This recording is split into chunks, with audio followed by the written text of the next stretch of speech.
Let me stop you right there.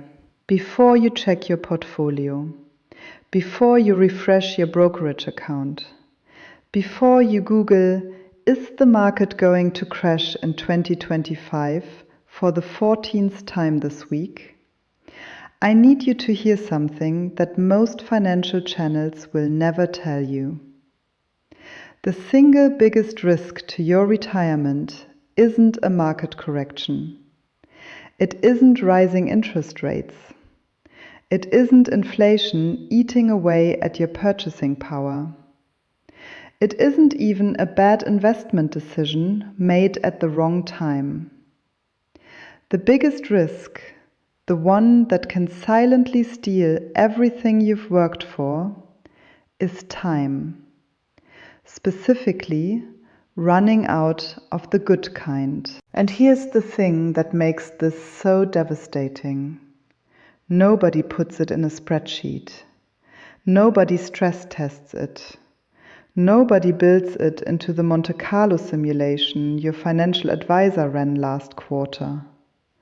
It just happens. Quietly. While you're busy optimizing your asset allocation and debating Roth conversions, the clock keeps moving, your body keeps changing, and the years you were supposed to live keep getting filed away as years you spent working instead.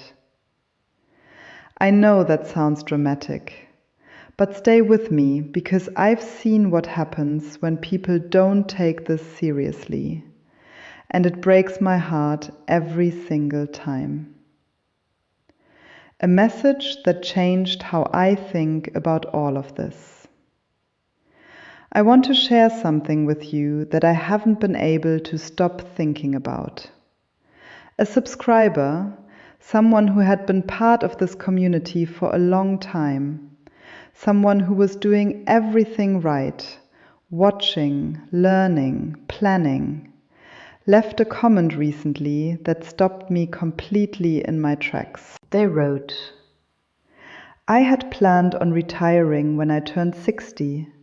However, I received a horrible diagnosis and prognosis last week and won't really need to watch your channel any longer. I just want to encourage those who still watch to pay down debt and live within your means so you can retire with a modest savings and enjoy something other than just going to work. Unfortunately, time can't be bought." I want you to read that again. Really read it. This person did everything the responsible way. They were planning ahead. They were educating themselves. They were building toward a goal. And then, without warning, the timeline changed.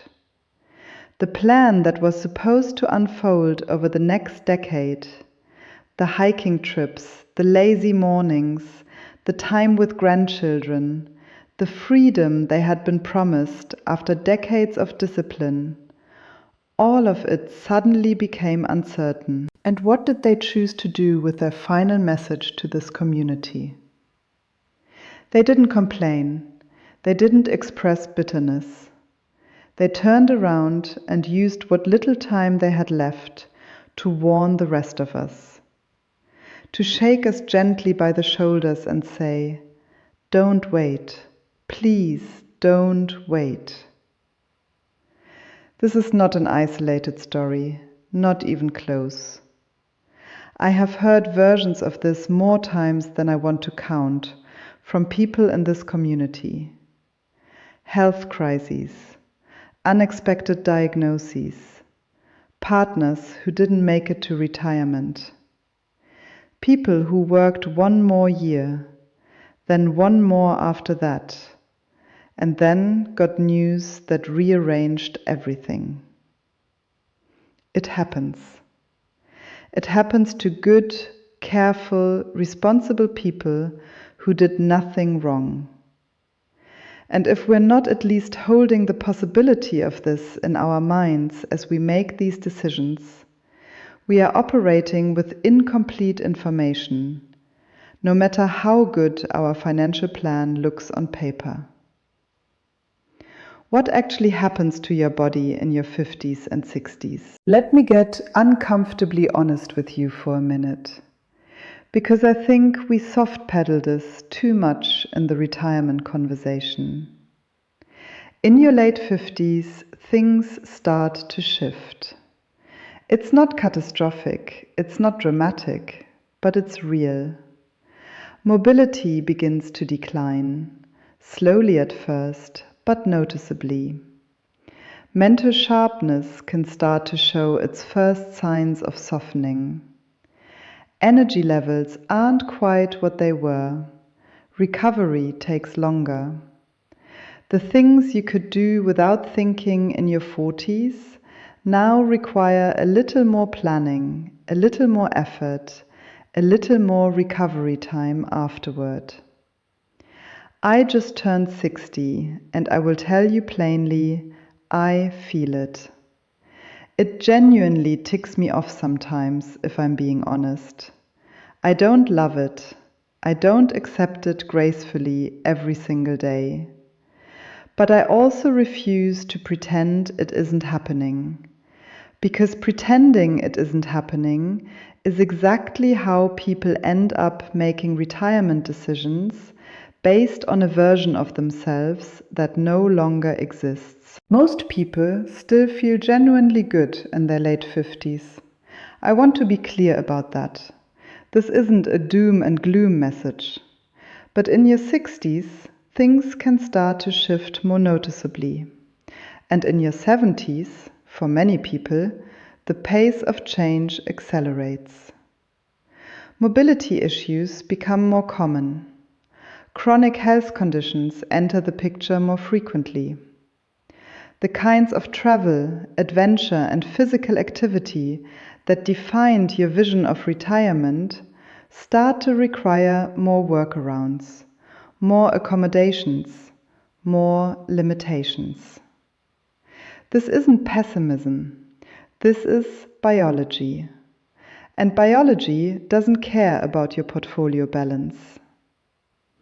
Here's the framework I want you to start using when you think about your retirement timeline, because I think it's far more useful than any financial projection.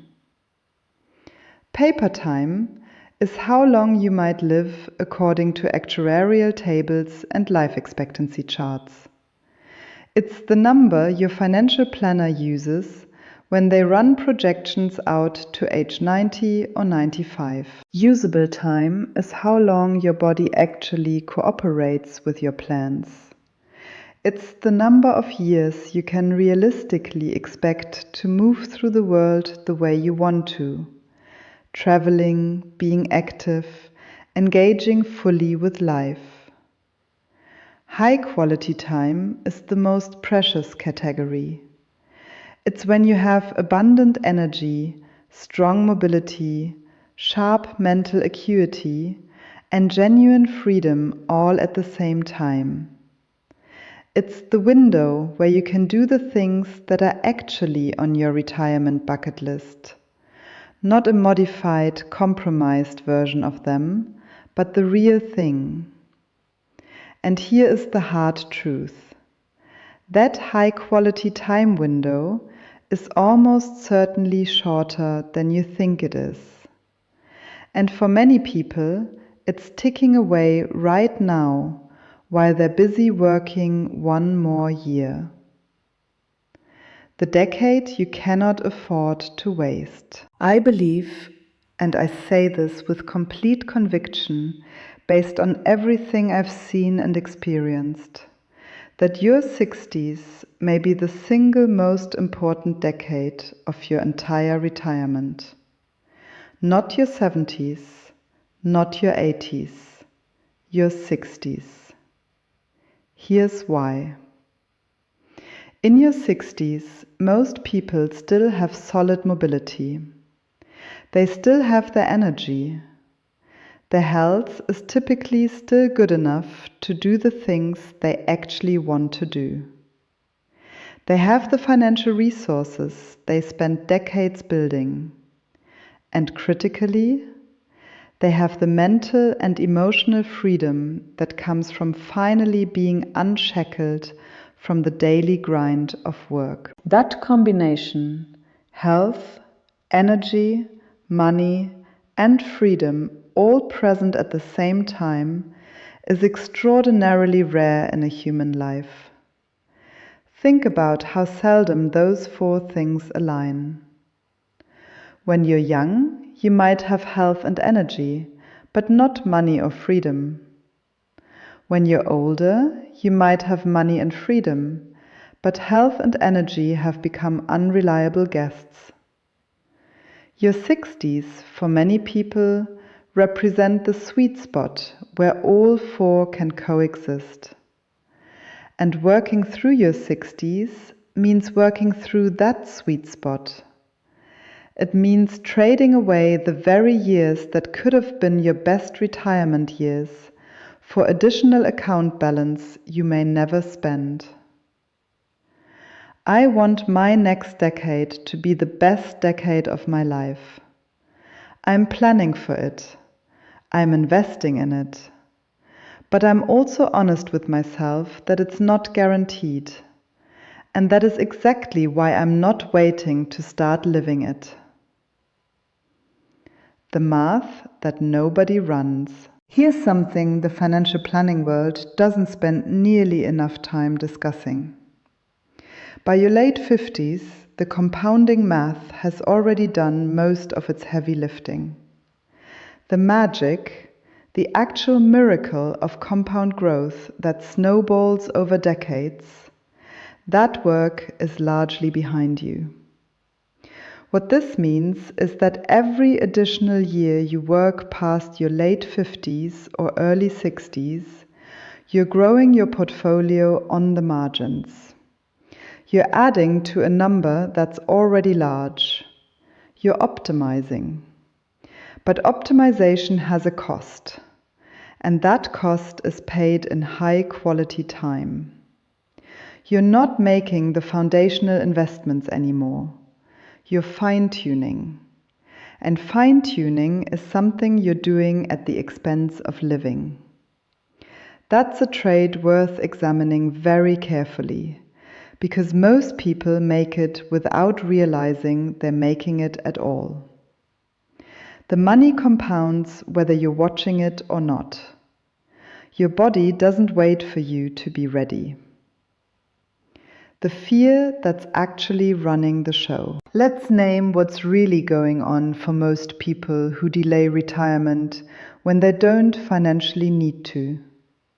Because in my experience, and from the thousands of conversations I've had with this community, it almost never comes down to math. It almost always comes down to emotion. Fear. Pure, human, entirely understandable fear.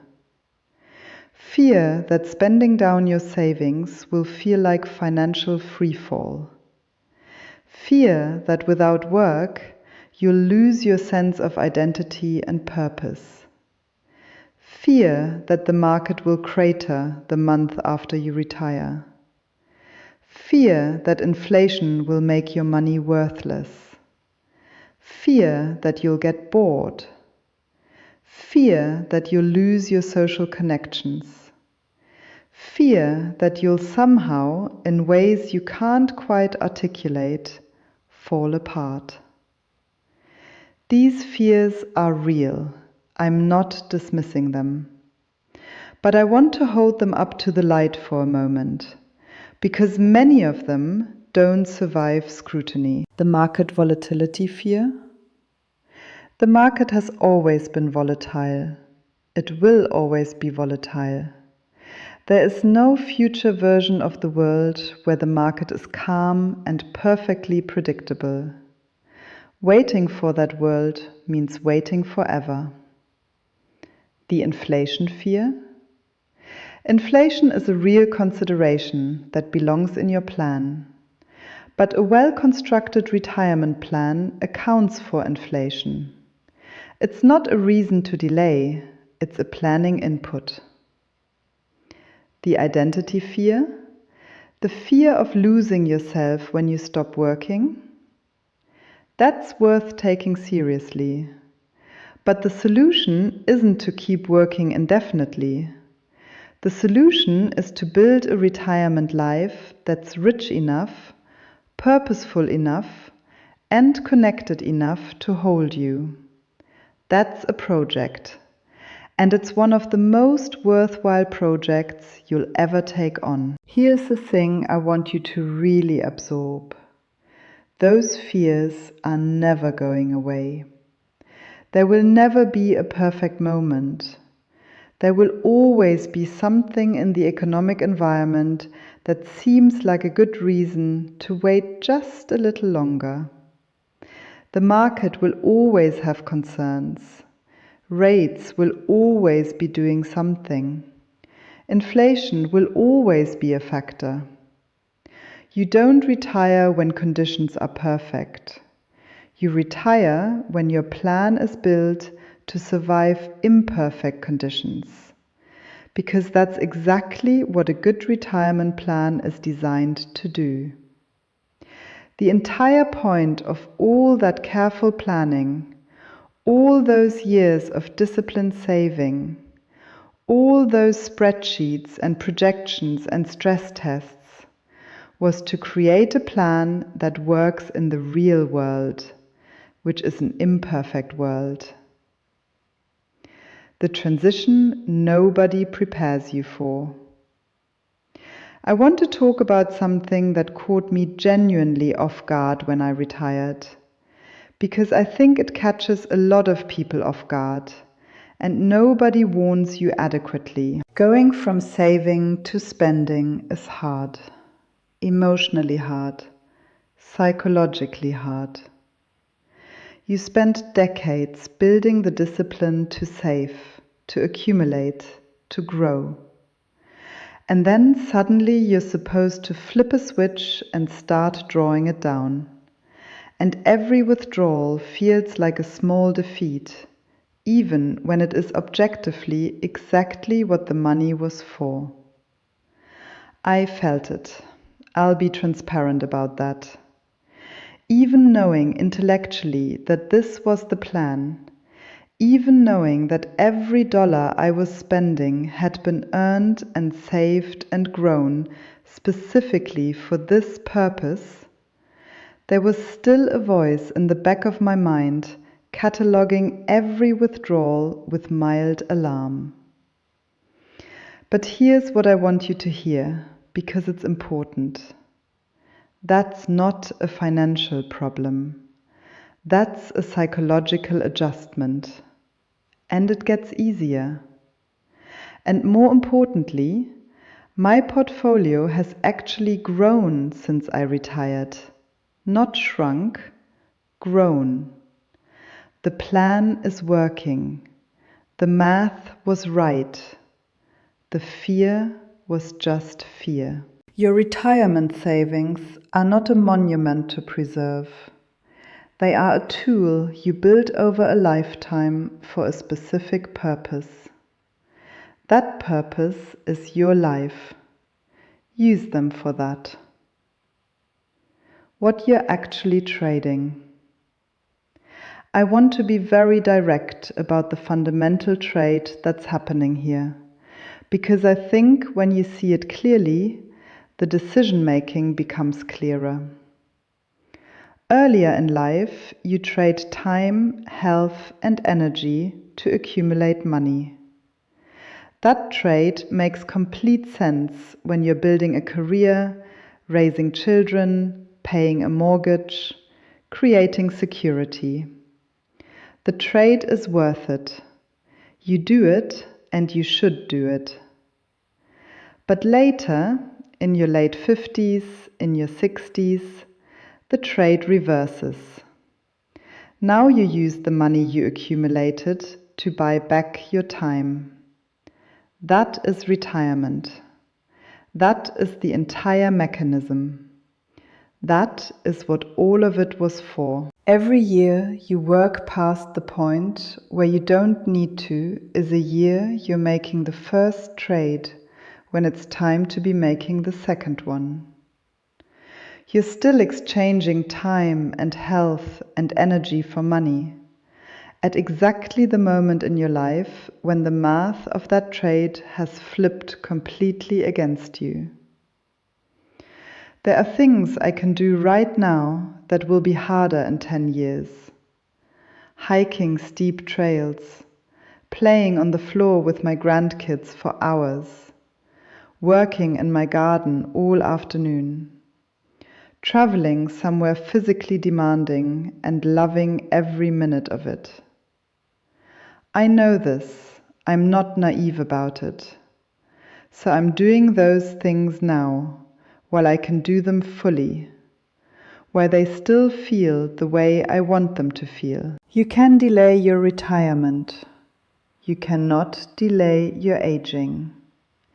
In fact, and this is something more people should know, if your job is stressful, if it's physically or emotionally demanding, continuing to work may actually be accelerating the aging process. The stress hormones, the sleep disruption, the wear and tear. I genuinely believe that retiring when I did has already improved my long-term health trajectory. The research supports this for many people. Working longer is not always the conservative choice. Sometimes it's the reckless one. The question you need to ask yourself: if you have a withdrawal strategy that holds up under scrutiny, if your income sources are figured out, whether that's Social Security, a pension, dividends, rental income, whatever your particular combination is. If your portfolio has been genuinely stress tested against bad market sequences, not just optimistic projections. If you've thought seriously about what your days will look like, what will give them structure and meaning and joy. If you have a plan for healthcare that doesn't leave you exposed. If you have all of these things in reasonable order, what are you waiting for? I'm not asking that rhetorically. I'm asking it as a genuine, serious question that I want you to sit with. Because for most people who delay retirement when they could retire, the answer isn't a financial one. The answer is emotional. The answer is fear. And fear, as we've established, is not going anywhere. You cannot wait for it to leave. You have to decide to move forward while it's still in the room. Most people do not regret retiring when they could. Most people who have regrets about retirement timing regret waiting too long. I have heard this over and over and over again from this community, and it is one of the most consistent themes I've encountered in years of having these conversations. The thing money cannot buy. No amount of money, and I mean this in the most literal possible sense, buys you more high-quality time. It cannot be done. There is no account balance, no investment return, no financial instrument anywhere in the world that extends your window of good health, strong energy, and full mobility. That window is determined by biology and circumstance, and it will close on its own schedule, regardless of your net worth. What money can do, what it is specifically, beautifully, powerfully designed to do, is free your time so you can use it while you still have it. That's the trade. That's the whole trade. The most dangerous risk in retirement planning, for many people reading this right now, is not a market crash. It's not a sequence of returns problem. It's not even inflation. It's the very real possibility of working until the window closes, of being financially prepared and physically unable, of having the number in the account and running out of the years to spend it the way you always meant to. No one knows how much time they have. That uncertainty cuts both ways. Yes, you might live to 95 in excellent health, and your plan needs to account for that. But you might also face something unexpected at 61 or 64 or 58. And if that happens, the extra years you worked will not comfort you. The extra balance in your account will not give you back the mornings you missed, the trips you postponed, the time you didn't spend the way you meant to spend it. I would not trade the freedom and time I have had since retiring for any amount of additional money. Not any. I say that without hesitation and without performance. I mean it completely. Your turn. Is this something you've thought about? Have you sat down and honestly mapped out not just your financial timeline, but your health timeline, your usable time, your high quality time? Have you thought about what you'll be able to do at 62 that might be harder at 72? Do you know someone who worked hard, saved carefully, did everything right, and then didn't get to enjoy the retirement they built because health got there first? I know you do. Most of us do. And those stories should be instructing our decisions, not just saddening us. I leave you with a quote that I think about more than almost anything else these days. Being healthy is a success that most people forget to celebrate. Don't forget to celebrate it. Don't forget to use it. Don't wait until celebrating it is no longer an option. I'm Julie. This is Happy on Monday, and if this resonated with you, if it shifted something, if it made you think about your timeline differently, please share it with someone who needs to hear it. Like it if it helped. Subscribe if you're working toward retiring early, because we have a lot more of this conversation ahead of us. And go do something today that your future self will thank you for. See you next time.